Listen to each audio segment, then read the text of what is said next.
Welcome, everyone, to the Firing the Man podcast. On today's episode, we have the privilege to interview Noel Andrews. Noel is an entrepreneur and owner and CEO of JobRack.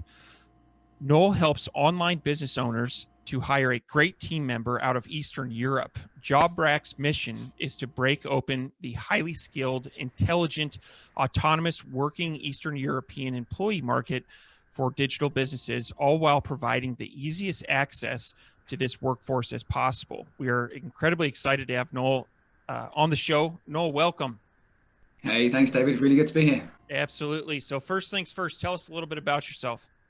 Yeah, so based down here in London, in England, got a kind of bit of an addiction to kind of rooftop bars, and the summertime here in London is a good time to be testing those out, like all aspects of kind of water sports, things like that, and been kind of in the entrepreneurial game for kind of a fair while now, and having some good fun building and scaling JobRack along the way. Awesome. So Noel, you said how long have you been an entrepreneur? Well, if you count kind of washing cars, washing planes, small planes, but washing planes and all that kind of stuff, then kind of probably about 33 years. But then certainly kind of it was born at kind of that level, and then seriously kind of full time for about the last kind of 10 years or so. Okay, awesome. So I gotta go a little bit deeper into that one. So washing planes, I've never heard that one before. So how did you fall into that gig? Yeah, so I'd wanted to be a pilot since the age of, I don't know, like 4 or 5. So I started doing some flying lessons when I was about 11, I think it was. I was doing, like kind of lots of kids do and teenagers do, kind of do things to try and make some money, kind of washing kind of cars for neighbors, things like that. And after one of my flying lessons, I'd got chatting to the instructor, and he kind of, I think I'd mentioned something about washing cars, and he was like, "Oh, we need someone to wash the planes." And I was like, "Yeah, that sounds great," because it's being around planes. Although I think they got a bargain, because they had me like waxing all the fuel stains off this particular plane. And I think I got the same as like your average station wagon, but it was a lot bigger than a station wagon. That's awesome. Very cool story. So it sounds like you've been an entrepreneur for a really long time. Did you ever have a like standard corporate job or any kind of job like that? Yeah, absolutely. I spent kind of 12 years in the corporate world. So I kind of went to university. Aerospace engineering was my kind of degree, and then jumped in very heavily into the corporate world. So into the IT space, kind of project management and kind of team leadership, and kind of earned my stripes, as it were, in that very, very corporate world. So lots of kind of growth, hiring, building teams from kind of like 30 people up to like 130. Then going through the kind of more difficult times when you're reducing the team size back down to 20, as the company in that instance kind of had some real big challenges, with all the kind of exciting and kind of interesting events that kind of life brings. So yeah, the corporate life is kind of where I was trained in a sense, and that's put me in really good stead for the entrepreneurial world, and gives me a good blend. But yeah, I kind of lived that. Working for the man, as you guys talk about so much. I kind of lived and breathed that for a long time. Well, let's dive into that transition period from when you're working for the man versus, as we call it on the show, firing the man. So talk us through your thought process, how long you contemplated it. Was there any fears that were holding you back? Let's dive into that. Oh yeah, there's always fears, right? So there was a pivotal moment. I had been with this company for 10 years. And like I said, I'd always been entrepreneurial and always been kind of looking for ideas, but you've got to either have the right idea, the right level of confidence and courage, the right amount of money in the bank. And when you hit 10 years in this company, you got a pen. That was like the celebration, right? So you got a pen. And I remember getting this pen, and I was like, "Oh, I've been here too long. I've been here way too long. Never expected to be here for 10 years." And that was quite a catalyst moment. And I started seriously kind of pushing myself then. And it came at the same time as a realization that I did not want my boss's job. So, the corporate world, the whole point is you're ascending the ladder, right? You're kind of moving on up. And the moment that I realized I was at kind of head of and director level, and looked at my boss, and I was like, yeah, the extra money is just not worth it. I don't want that gig at all. And so if you don't want to go up, then the only other way is out. And so I spent some real time thinking about it. I was trying to kind of think about ideas, and then how can I build up the money to kind of give me that confidence? And I ended up actually leaving permanent corporate life to go into interim contractor kind of work. So still working within corporate businesses, but with a lot more flexibility and generally a lot more lucrative as well. So I took a kind of a stepping stone so that would let me build more money up, but while still giving me a reasonable level of security. And then that was my kind of transition through. And then about a year or so later, put some good money away. I'd come up with an idea that I wanted to pursue. And then that was that jump out of kind of corporate life completely. Very nice. I'm glad you shared that path, because I think a lot of our listeners think, it's either all or nothing, right? You're either working for the man or you fire him completely. And it sounds like you made a pivot that pointed you in the direction of where you ultimately wanted to go. But, it wasn't that immediate, firing of the man, right? It was a slow climb. And I really like that. So that idea that you had 1 year into your contracting work, was that JobRack? No, it wasn't. So at the time, I was doing a lot of hiring of people. I needed to build up a pretty large team. And I'd had a day where the interviews were, they were all lovely people, but the interviews were terrible. They just hadn't put themselves across well. And I was driving home and I was thinking, like, what happened there? Why was that so bad? And I had literally, like, it's really kind of cliche, but I had this light bulb moment. And I was thinking, well, people aren't taught how to be good at interviews, right, when they're going for a job interview. And I was like, well, I've done like hundreds of job interviews and I've done a bunch of interviews on like both sides of the table. So I was like, I wonder if I could coach people. I wonder if that's a thing that people would pay for. And so that was a business called Interview Confident was kind of born off the back of that. So helping people, coaching people to kind of do much better at job interviews, typically in the technology, in the IT space. So that's what I jumped out to do. So I put aside some money, spent a year trying to build that up. And it was successful in that we helped a lot of people get jobs, but it wasn't successful it was unsuccessful, probably a better way of saying, in the, actually scaling, making this kind of a sustainable business. So, so I did that for a year and then realized that the money was running dry. So I actually had to then jump back into the contracting world. And I think that's, again, that was kind of good for me as well. It was good to fail at something and it was good to try something and kind of jump into it. And, there's always, if you've got a good set of skills, good set of experience and you work hard, you can always jump back into that kind of the corporate world. You don't want to generally, but you always can do for a period of time, do what you need to do, get the next idea. And, whether you drop down into part-time, whether you do contracting, there's lots of flexible ways. It doesn't have to be, like you said, all or nothing. Yeah. That's a interesting, part of your story. And I think it's very common for, for entrepreneurs to go out on a limb, try something, and then, I don't like the word fail, but like lessons learned, there's peaks and valleys and pivoting and all that. And so it sounds like, you had to pivot and kind of go and lean back on your skill sets. So now looking back on that, what advice would you give yourself, and for all the listeners, taking that leap of faith? Like, would you still do it? Would you do it differently, or what do you think? I definitely still do it. And I think, like, I'm with you. Like, do I see it as a failure? No, not really. I learned a ton, right? So it was just me. I had a year's worth of money in the bank, and I learned how to do webinars. I learned a whole bunch of stuff around kind of how to set up landing pages and websites, and how to talk to customers and how to do advertising. And you've got to learn these things somewhere, right? Yes, you can outsource to a point. Once you're at a certain scale and you've got a certain amount of money, you can hire and help yourself grow. But you've got to understand there's a load of things as an entrepreneur and a business owner that you've really got to know. And so my biggest tip is just try it. And there's never been, I always say this, but I don't think there's ever been an easier time to kind of pursue an idea. You've got an idea, you can get it in front of people, you can get conversations with people. It's really, really straightforward these days.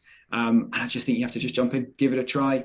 Don't necessarily bet the house on it, as it were. Try and have some bit of savings there, kind of that you can, you can afford to kind of give it a try. But again, if you really want something, then, evenings, weekends, maybe drop down to part-time to kind of help give you some time to kind of build something up. But just try it. Whatever happens, you're going to be learning. And if it doesn't kind of, go quite perfectly in the first thing, it's going to teach you things that you can use in the second, the third, or the fourth thing. Very nice. Very nice. Now, I heard you mention having 1 year's income in the bank, and I really like that. That's really thinking ahead, right? Now, what were some other things, or let me rephrase this. What advice would you give people that are considering quitting their job to pursue e-commerce full-time? What advice would you give them based on your background? So hang out with the right people.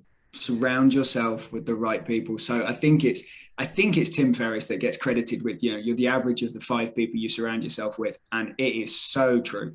So I joined an online community of kind of entrepreneurs and online business owners. I used to travel from the southwest of England, where I was living, kind of 3.5 hours up to London once a month for drinks, one Thursday evening, just to hang out with people that were doing this kind of stuff online. Because the little kind of wonderful part of the world that I lived was not an entrepreneurial hotspot by any means. And so that is just so key, just to be, and you can do it online, but actually there's nothing that replaces being able to kind of just hang out with people face to face and chat. But, if you are in a place and you can't travel, then do it online. There's so many communities now, so many groups. And that's the biggest thing. You just need to be around the people having the right conversations that, similar stage, a little bit further ahead than you, just to give you that motivation. Because it's tough, right? If this thing was easy, we'd all be, multi-billionaires, right? And we're not yet. So that's hanging out with the right people, getting that kind of motivation, and getting the input, being able to ask questions. I think that's the key thing. Yeah, you got the financial side, then it's just about, getting the support and then just putting the hours in. It's like bum on seat time, right? That's what it takes. Yeah, that's solid advice. I definitely agree. Great advice. That's David and I met at a meetup. Just our significant others were tired of hearing us talk about business and everything else, and like go surround yourself with like-minded people. So yeah, solid advice. Awesome. So Noah, I'd like to pivot a little bit and let's talk about JobRack. Yeah, so JobRack, I actually bought JobRack. So another kind of entrepreneurial tick in the box. So JobRack was started in 2015. Some guys that started it kind of saw a real opportunity, but at the same time had like a much bigger business they were focused on as well. So they kind of grew JobRack. They custom tech stack, built a team, got some good kind of brand kind of awareness out there, and then their bigger business was just taking off. And so it kind of JobRack got sidelined for a little while, and then it was either going to get shut down or sold. And this was at the point I'd done a year of the interview coaching. I'd then spent a year back in another contract, so building up the bank a little bit again. And at the same time, I was still kind of hanging out with entrepreneurs. And a lot of people, this is 2018, a lot of people were all talking about how hard it is to hire good people. And so I started doing a little bit of consulting, a little bit of helping kind of entrepreneurs and business owners with this, how to hire better. And then JobRack came up, and it was an instant hell yeah. Without any doubt at all. And it was a very rapid, I think 3.5, 4 weeks it was from the initially posting that it was coming up for sale to us completing and transferring it across. And it was a bit crazy, especially with the custom tech stack, because you're never quite sure what you're buying. You can't really know all the details of it. But yeah, it's been great. I love the fact that, and the big attraction for me was the fact that it was niched down into Eastern Europe. There's hundreds or thousands of job boards and job sites out there. But for me, if you can be in a business that's niched down and is really focused on one area, that just makes everything so much easier, from fulfillment through to marketing and sales, and just your focus is much clearer. And Eastern Europe particularly is just this absolute hotspot of incredible talent. So that was really, really appealing. It was tiny. It was really, really tiny when I bought it. So, which was probably a good thing, because it meant it wasn't too scary or too intimidating. And then we've just been kind of building up over the last kind of 2.5 years. And then things have really gone crazy in the last kind of 6 months now. We're kind of 5x revenue this year so far, which is exciting and slightly crazy and slightly challenging, but makes some good times. Very nice. So let's dive into the people, right? And I agree with you. Finding great people is one of the biggest challenges that we find in our business. And so to kind of have you as the ambassador of folks over in Eastern Europe, why should we be looking there in terms of for help? Yeah. So there's a couple of key things. So first off is the education system is just amazing out there. The vast majority of candidates that we see have got at least 1 degree, and a lot of them have got 2. It's really, really common. So as an example, I've recently hired an assistant for me, so an executive assistant, and she handles all kinds of things. She's training to be a judge in Serbia. She has a finance degree and a law degree, and she works part-time as a court clerk. And she kind of wanted some extra money, and she wants to be doing some interesting work. So she's now my assistant, and she speaks English almost better than I do, is super, super smart, as you'd hope for someone that's going to be a judge. and it's just incredible. And we see this kind of story kind of again and again from like software developers that are studying, that have really grasped so many different kind of coding languages, through to kind of graphic designers or operations managers that just are incredibly well educated. And then that gets coupled with an incredible work ethic. These people are about as far from the entitled kind of generations that we're currently seeing in the Western world right now, in the US and the UK. And this kind of sense of entitlement is, in some ways, it's a good thing. In some ways, it's really tricky. And it challenges me a lot when I'm, I've got two stepsons that are, I don't think they're too entitled, but certainly, it's a different kind of culturally and kind of generationally right now, I think, is what we're seeing. And I hear a lot of my kind of customers and kind of friends talking about the same thing. Whereas in Eastern Europe, 15 years ago, there was full-on civil war between a lot of these countries, literal war. We were seeing it, certainly when I was growing up, we were seeing it on the TV.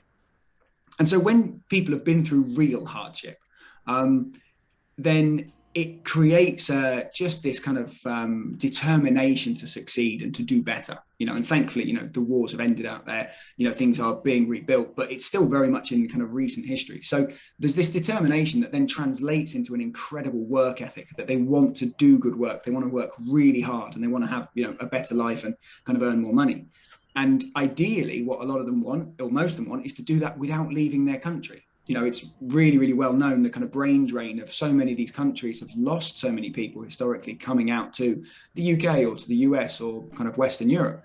And so now with the ability to work remotely, they're able to kind of apply this, incredible work ethic, these incredible skills to businesses all over the world, but still staying and living in the country that they love. And, some beautiful countries out there. So, yeah, you've got this kind of like really kind of strong education, incredible work ethic. Their English language skills are really strong. And then you've got like a cultural alignment that is just a lot closer with, the US, UK, Canada, Australia, etc.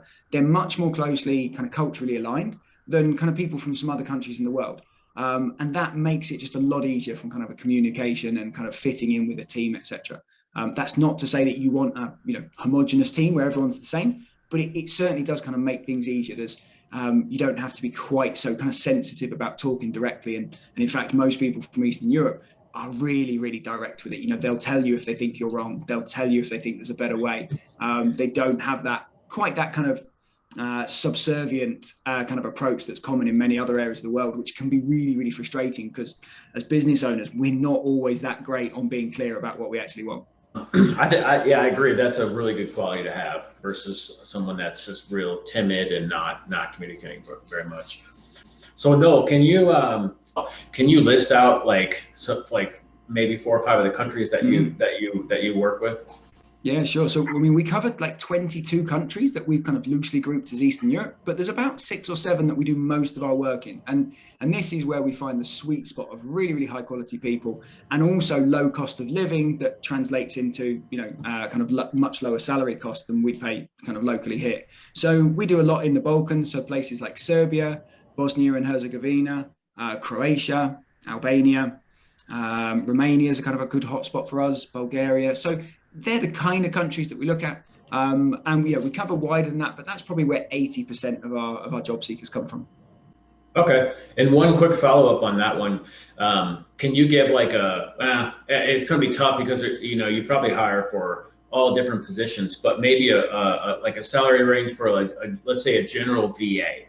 Could you give us just a standard or something?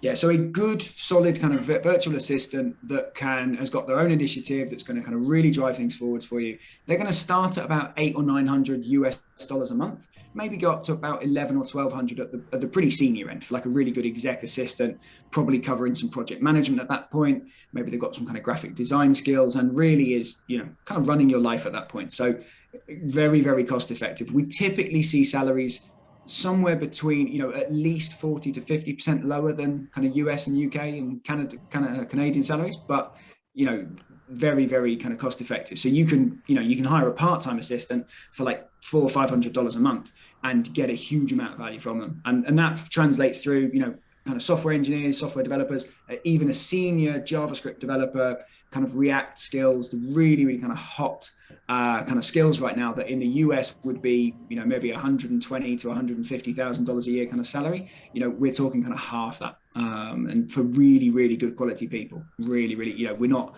compromising on the skills you get. It's just a lower cost of living. Nice. Yeah, that's an incredible value right there. Yeah, and I just wanted to clarify. So that $800 to $1,200 an hour, that's a 40-hour work week? Yep, 40-hour work week. Wow. Yeah. So and working hard as well. We supply a lot of kind of US-based agencies and companies that are, what we often find is that there's kind of two types of people that we tend to work with. So sometimes they'll come to us for their first hire because they've heard that actually with the costs in Eastern Europe, they can afford to hire much earlier. That means they can kind of really be scaling their business. So if you've taken that jump and you've kind of fired the man and you've managed to get out of your corporate gig and it's typically just you, or sometimes maybe before you kind of jump out the corporate gig, maybe you'll hire someone to kind of be doing the admin and kind of doing the task, maybe get some marketing going to make the transition easier. So we see some people that start with hiring in Eastern Europe because, like I said, it's so much kind of more cost effective. They can, kind of grow and scale quicker. Or we find people that are quite established that are then suddenly struggling to hire, especially these days, locally in the US, right? They just can't find the talent they need. They've heard that Eastern Europe's a hotspot. And they come out to us for one person initially to kind of scale and augment their team, and then they come back for more. In every single case, kind of people start with one, and then they just kind of build out from there because the quality is amazing, and they integrate really well with an existing team as well. So Noel, there are probably some people listening thinking to themselves, "This sounds great. This is what I've been looking for. I would like to hire somebody to help out with my business," and so they're going to go over to JobRack.eu. Can you kind of walk us through those steps and, provide any pro tips on hiring the right employee for your needs? Yeah. So the first thing is to figure out what you need. So before you even think about posting a job, before you think about kind of buying and paying for a job ad or paying someone to help you hire, first thing is figuring out what do you actually need. And so I spend a lot of my time with kind of entrepreneurs and business owners, just helping them figure out what's the right role for them to hire next. It's not always the one that they think it is. So yeah, there's a full kind of how to hire remotely guide on the website at jobrack.eu that kind of talks you through every single step in the whole process. But it starts with figuring out, right, what do you really need? What's going to really move the needle? Sometimes it might be hiring someone that can take some tasks off your plate to free, your time up so that you have more time to do the really important things. Or other times it might be that you hire someone to do things you can't do and that just aren't in your skill set. And figuring that kind of priority out that's the first thing to kind of really flesh out. Once you've got an idea of that, then it's, talking to people like me, browsing kind of existing job ads on kind of job boards like JobRack, and figuring out, right, what's the role called? What are the kind of things you want to do? And you can then start to flesh out your job ad and your job post from there. It's making sure you hire in and you advertise in the right place. You've got to kind of fish in the right pond if you want to find the right fish, and then go from there. So we give a lot of advice around that. And we also actually help people hire. So yes, you can post a job ad on JobRack, but we get a lot of people coming to us either that they're really busy and they know that hiring is hard, or just that they don't know how to hire and they go, just how can you help me? And so we actually have, a range of services where we actually do the kind of the hiring for you, working very, very closely to get the right person. But we kind of take all the kind of the hard work out of the process, and then kind of work as like a hiring partner or a kind of your own hiring expert inside your own business, really helping you do that. So they're the first things, start off thinking about what you need and then figure out kind of what help you need to actually get the right person. And, talking to people like me is the first step. And I'm always happy to jump on calls to chat this kind of stuff through. Yeah, that's super cool. It's, so it sounds like there's a lot of different ways. A small business owner could go to the website and kind of facilitate their own hiring process. They could also reach out to your team, and you guys can assist them. That's really cool. You mentioned earlier that you guys were super busy, and I think you had mentioned like you're like 5x the revenue and everything. Is that the company's growth, or are you seeing more outsourcing, or where do you think that's coming from? So it's a busy time right now for the whole kind of the hiring market worldwide, whether it's remote or not. What we've seen over the past 18 months is, with the pandemic, is that people have shifted to remote work. People that previously were very desk bound. Some companies are now trying to force people back into the office, and some people are going, yeah, I don't fancy that commute anymore. And then we're equally seeing kind of businesses realize that, well, hang on a minute, if my people can be at home and I need to find more people and I can't find them because there's just such a shortage of skills in the US, the UK, Canada, etc., then I can look elsewhere, because actually if they're on Slack, it really doesn't make any difference where they are. If they're using Slack or Teams or, whatever productivity tool you use, it ceases to make any odds. And so that's really kind of driven a lot of kind of people to us. In terms of revenue growth, it's the big shift from, just being a $199 to post your job kind of job board into hiring services. So we had a lot of people all throughout last year that were asking us to help them hire, which we kind of did, but we just did it for free and we didn't charge them. And then all the time they were saying, no, we want you to kind of really do it for us and kind of do even more for us. And then so we launched that kind of late December, the end of last year, and that's what's really fueling the growth, because it's really good fun for us. It's really, really successful, and the people really like it. So we're getting 85% of our business through referrals at the moment, and that's making for some interesting times.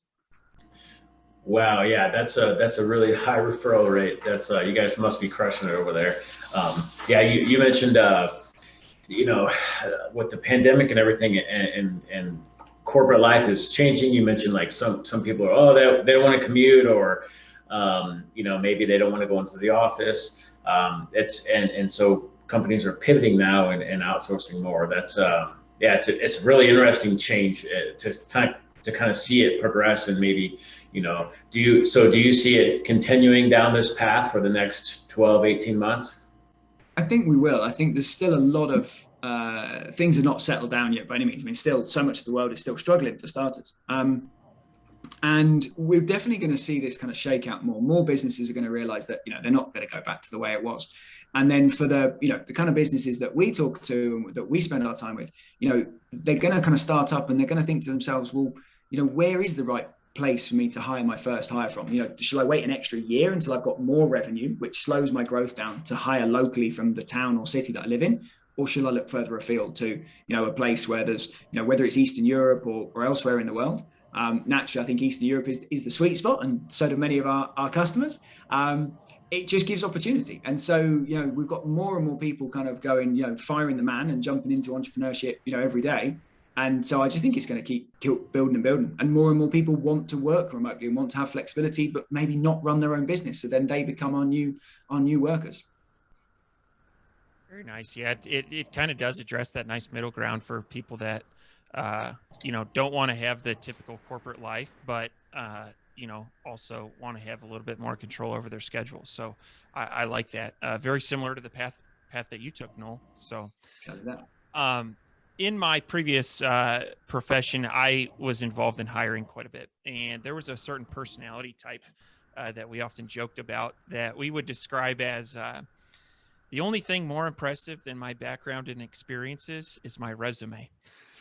And I've run into this before where I have, I've hired off Fiverr before, and I will see a profile that looks absolutely awesome. This is the answer to what I've been looking for.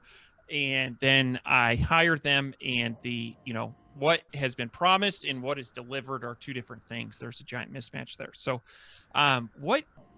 when people are hiring, do you recommend during the interview process having some sort of testing?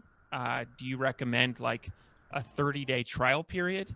What would be your recommendation on, hedging your risks of hiring the wrong person?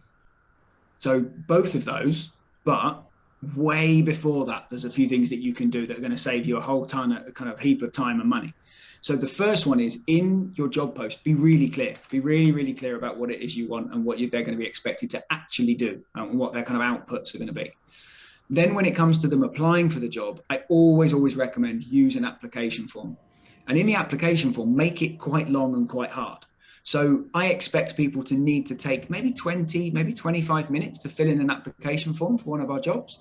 And at the top, I put a comment in there that says something along the lines of, hey, we're going to pay you more than $10,000 or more than $20,000 over the next 12 months if you come and work for us. This application form is going to take some effort. If it's not worth it for you, no worries. Good luck in your job search. And that is the first thing that they read on the application form. So then the only people that bother to do it are the ones that go, yeah, I do want to work for Noel and for JobRack or for one of our clients. I'm going to put the effort in. And we then include questions in there that require them to kind of write full sentences, right? Not masses and masses paragraphs, but we kind of refer to it as a slightly long form application form. So things like, we'll ask a lot of questions like, tell us about your experience with e-commerce, for instance, or tell us what you enjoy most about graphic design, for instance, if it's a designer. So things that it's a slightly longer answer, and we're going to see their personality come out. People like you've seen, they can kind of BS on a CV or on a resume, but when you actually ask them to write answers to questions out, you start to very quickly see how much effort they're really putting in, and that brings out the real person. There's a whole bunch of other things we do through the flow, from ask them to record videos, things like that. But that's the first thing that I always recommend people to do, is make them put effort in the application form. Then you can really see the real person. Nice. So Noel, wanted to follow back from a comment you made earlier. On the website, you mentioned you have a bunch of resources for finding talent and everything. And so a lot of the listeners to our show, they're either just starting a business, they're maybe a year or two in.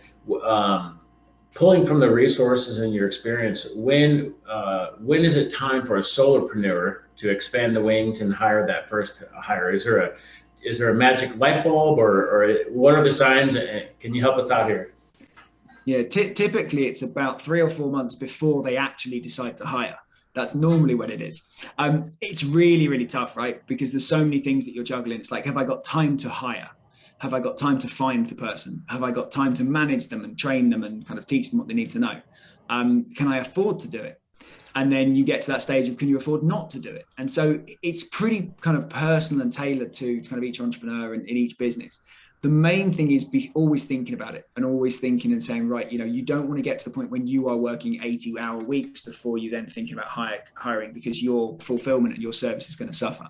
So ideally be thinking about it from the very start, and almost having a weekly check-in with yourself and saying, right, what could I do if I had another 20 hours a week, or if someone was doing 20 hours a week of work for me?